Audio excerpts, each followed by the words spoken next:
민수기 6장 13절에서 27절입니다.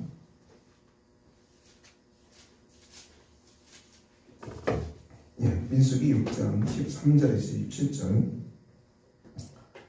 나실인의 법은 이러하니라. 자기의 몸을 구별한 날이 차면 그 사람을 회막문으로 데리고 갈 것이요, 그는 여호와께 헌물을 드리되 번제물로 1년 된 흠없는 수양 한 마리와 속죄제물로 1년 된 흠없는 어린 암양 한 마리와 화목제물로 흠없는 순양 한 마리와 무교병 한 광주리와 고운 가루의 기름 섞은 과자들과 기름 바른 무교 전병 그 소제물과 전제물을 드릴 것이요, 제사장 그것들을 여호와 앞에 가져다가 속죄제와 번제를 드리고 화목제물로 순양에 무교병 한 광주리를 아울러 여호와께 드리고 그 소제와 전제를 드릴 것이요, 자기의 몸을 구별한 나시리는 회막문에서 자기의 머리털을 밀고 그것을 화목제물 밑에 있는 불에 던지며 자기의 몸을 구별한 나시리니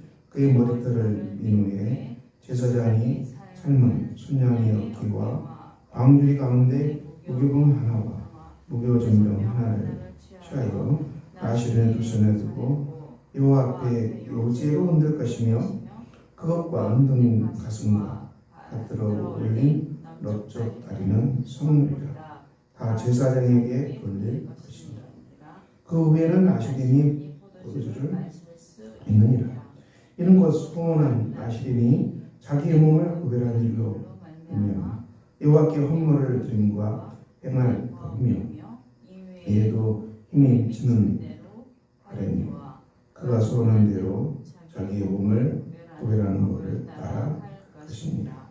여호와께서 모세에게 말씀하시되 아론과 말하여 이르기를 너희는 이스라엘 자손을 위하여 이렇게 축복하여 이르되 여호와는 내게 복을 주시고 너를 지키시기를 원하며 여호와는 그의 얼굴을 내게 비추사 은혜 베푸시기를 원하며 여호와는 그 얼굴을 내게로 향하여 드사 평강 주시기를 원하노라 하라. 그들이 이같이 내 이름으로 이스라엘 자손에게 축복할지니 내가 그들에게 복을 주리라. 아멘.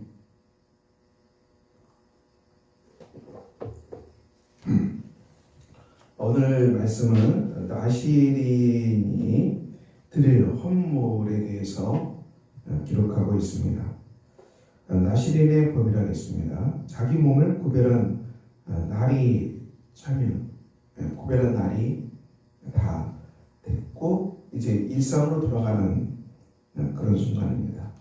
그 자리에서 본문에서 헌물을 드리라, 번제물, 속죄제물, 화목제물, 무교병 한 광주리, 그리고 기름 바른 무교전병, 소제물, 전제물, 이걸 다 하나님 앞에 가져다가 속죄제물로 드리라. 이 화목제물을 또 하나님께 드리라. 소제와 전제를 드리라. 그리고 또 요제를 드리고 성물인데 제사장에게 다 돌리라. 이렇게 이제 오늘 본문은 이제 하나님께 드리는 제물입니다.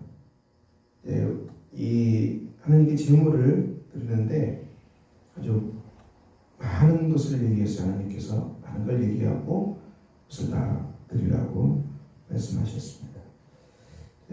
나시린의 법인데요. 오늘 우리가 하나님 앞에 예물을 드립니다. 우리 하나님께 예물을 드리는 것은 믿음의 고백입니다.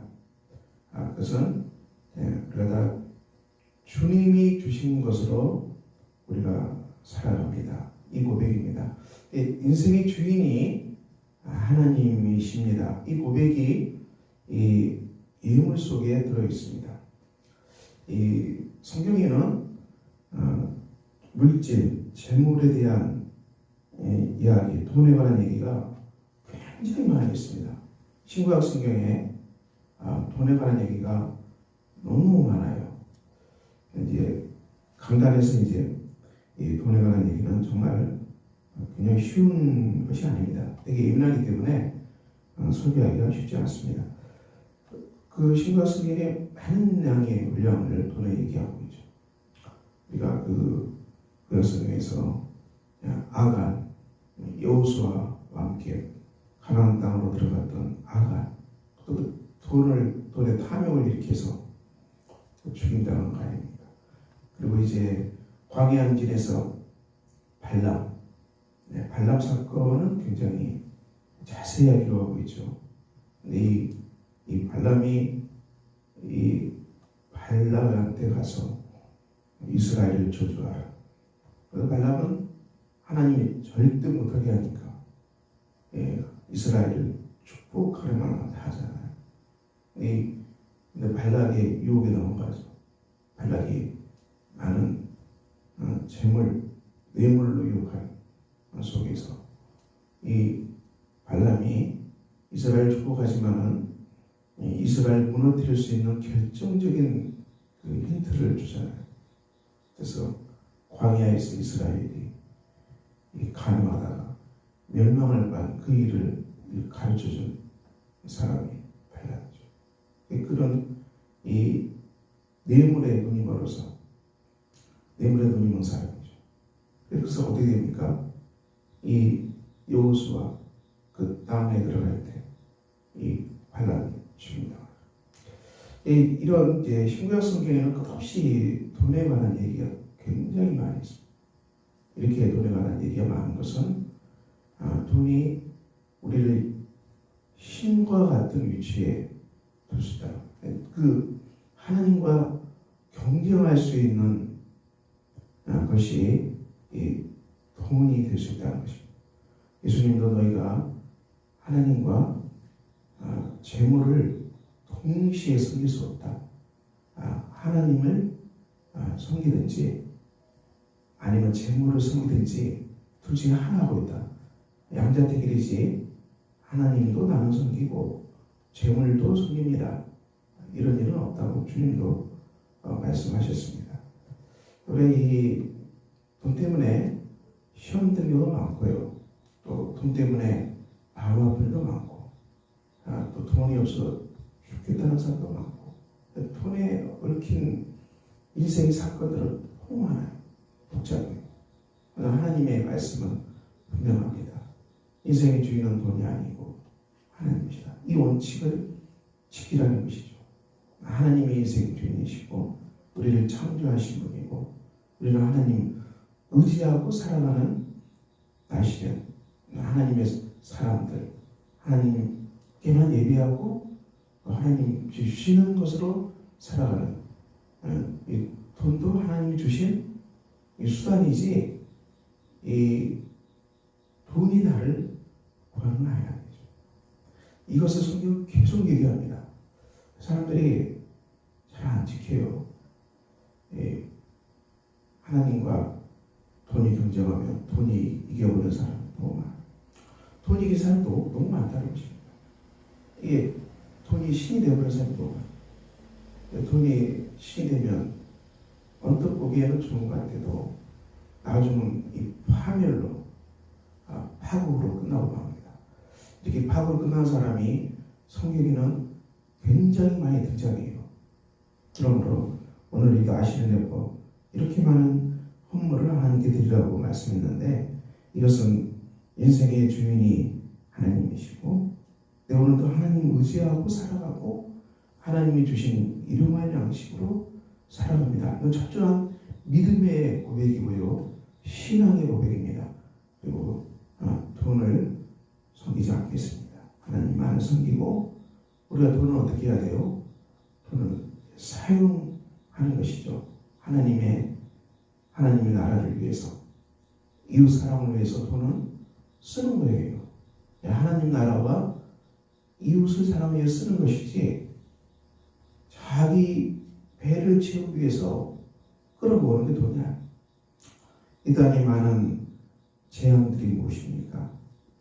이 재물을 하나님의 사랑과 이웃 사랑을 위해서 나누지 아니하고 자기 배만 채우기 위해서 끌어모은 것들로 비극의 역사가 계속돼요. 이 굉장한 비극이죠. 그런 악입니다. 우리가 역사적으로 이 공산혁명이 왜 났습니까? 잘 보셔야 되고, 제가 공산당을 결코 지지하는 사람이 아니에요. 그것은 사회적 약자, 가난한 자, 추구하는 자, 이들을 살피고 도와야 되는데 그렇게 하지 않는가? 그렇게 하지 않은 것이죠. 이 약자와 사회적 소외자, 따라가지 못하는 사람, 이들에 대한 것을 이 돕고 물질을 나누고 도와야 되는데 이걸 국가가 잘 못하고 사회가 못하고 이러니까 이제 공산혁명이 일어나는 것이죠, 여러분. 그냥 물질이 관계된 거예요. 그러므로 우리는 다시 오늘 말씀, 다시 있는 법, 우리 물질, 재물, 교회에서는 돈을 버는 것을 가르칠 수는 없습니다. 수입을 얻는 것은 도둑질하지 말고 땀 흘려서 정직하게 사회에 유익을 주는 속에서 수입을 얻어야 된다. 이건 분명합니다. 이것 이상은 돈으로 방법 얘기할 게 없어요. 땀 흘려서 일해서 정당한 수입을 얻어야 된다. 그 정당한 수입으로 하나님 공급을 드려야지 도둑질한 돈 하는 분들이 하나님 받으시겠습니까? 그 말. 그러므로 우리가 수입을 얻는 방법. 하지만 성경들 얘기하는 것은 우리의 돈을 어떻게 사용하는가, 돈을 어떻게 쓰는가. 성경은 늘 우리에게 얘기합니다. 우리가 물론 우리가 땀 흘려서 일해서 그래서 수입을 얻지만은 그 돈은 반드시 하나님께 드려야 될 수입이 있고, 이웃을 사랑하기 위해 쓸 돈이 있고, 또 나를 위해 쓸 돈이 있는 것입니다. 그러므로 오늘 우리 다 시대내고 이렇게 많은 예물을 하나님께 드리라. 헌금에 대해서 다시 하나님께서 말씀하고 계시는데요. 그래서 우리가 하나님을 사랑하고 우리 인생의 주인이 하나님이시고 하나님이 내게 쓸 것을 공급하십니다. 우리가 이 마음으로 하나님께 드려야 할 것입니다. 이 나시리는 법이 되게 엄격하죠. 엄격한 이유가 무엇이겠습니까? 엄격한 이유. 삼손의 이야기가 변하지 않습니까? 그런 나시리이지만은 나시리의 법을 깨뜨렸죠. 머리털이 밀려버리자 비참하게 죽고맙니다. 얼마나 하나님의 법이 무섭다는 것을 알 수 있습니다. 오늘 본문 말씀 특별히 이 22절 이하, 여호와는 내게 복을 주시고 너를 지키시기를 원하며 여호와는 그의 얼굴을 내게 비추사 은혜 베푸시기를 원하며 여호와는 그 얼굴을 내게로 향하여 드사 평강 주시기를 원하노니라. 내가 그들에게 복을 주리라. 이 기도, 이 하나님께서 이스라엘에게 주신 축복의 말씀입니다. 이 말씀은 굉장히 중요한 말씀이죠. 우리가 예배 자리에서 축도가 있습니다. 하나님의 사랑과 예수 그리스도의 은혜죠. 성령의 교통하심, 삼위일체 하나님의 이름으로 축복합니다. 이 아론의 축복 기도, 이 기도는 우리가 쓸 수 있습니다. 예배 자리에서 이 축복을 오늘 선포할 수 있습니다. 하나님은 우리에게 복을 주십니다. 그렇습니다. 하나님은 우리에게 복을 주시고 우리를 지키시기를 원하십니다. 하나님은 그 얼굴을 우리에게 비추사 은혜를 베푸십니다. 하나님은 그 얼굴을 우리에게로 향하여 드사 평강을 주십니다. 그래, 이 말씀이 오늘 우리에게 주신 은혜의 말씀입니다. 나시린의 법의 이 마지막 순간, 마지막 본문에 하나님의 복이 선포됩니다. 우리는 나시린, 하나님께 선택받은 사람들, 거룩한 백성들입니다. 그리고 우리는 이 나시린의 복을 지킬 것입니다. 그리고 하나님의 복을 지킨 우리들에게 하나님께서 복을 주시고 우리를 지키시고 그 얼굴을 우리에게 비추사 은혜 베푸시며 그 얼굴을 우리에게 향하여 드사 평강을 주실 것입니다. 오늘도 우리가 하나님께 구별된 거룩한 백성들입니다. 성경은 굉장히 중요한 주제죠. 우리가 하나님 나라, 하나님께 선택받은 사람들이다. 구원받은 백성이다. 끝없이 이것을 말씀합니다. 그리고 이 라시드, 구별된 백성, 선택받은 백성으로서 거룩한 삶을 살 것을 늘 말씀합니다. 거룩한 삶을 살 것을 늘 말씀합니다.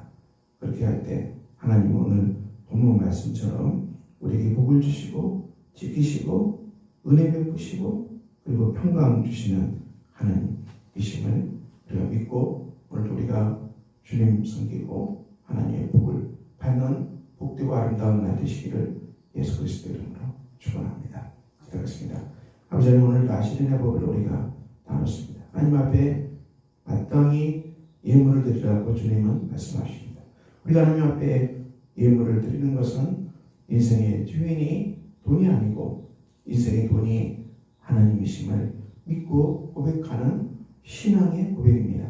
우리의 주인이 하나님이시고 또 하나님 우리에게 일용할 양식을 주셔서 하나님이 우리에게 주신 일용할 양식으로 먹고 살아갑니다. 이 신앙의 고백이 우리가 하나님께 드리는 예물입니다. 주께서 믿음으로 드리는 이 예물을 받아주시고 우리가 삶의 자리에서 우리가 재물을 의지하지 아니하고 하나님만을 의지하고 살아가는 복 있는 백성 되도록 우리 하나님께서 역사하여 주시기를 기도드립니다. 주께서 함께해 주시고 우리의 삶이 하나님 의지하는 복된 삶이 되도록 우리 하나님께서 역사해 주시기를 기도합니다. 그래서 우리가 오늘 하나님께서 우리에게 주신 복, 하나님은 그 얼굴을 우리에게 비추사 복을 주시고 은혜를 주시고 지키시고 은혜를 평강을 주신다는 이 약속의 말씀이 이루어지는 복된 하루가 되게 하여 주시옵소서.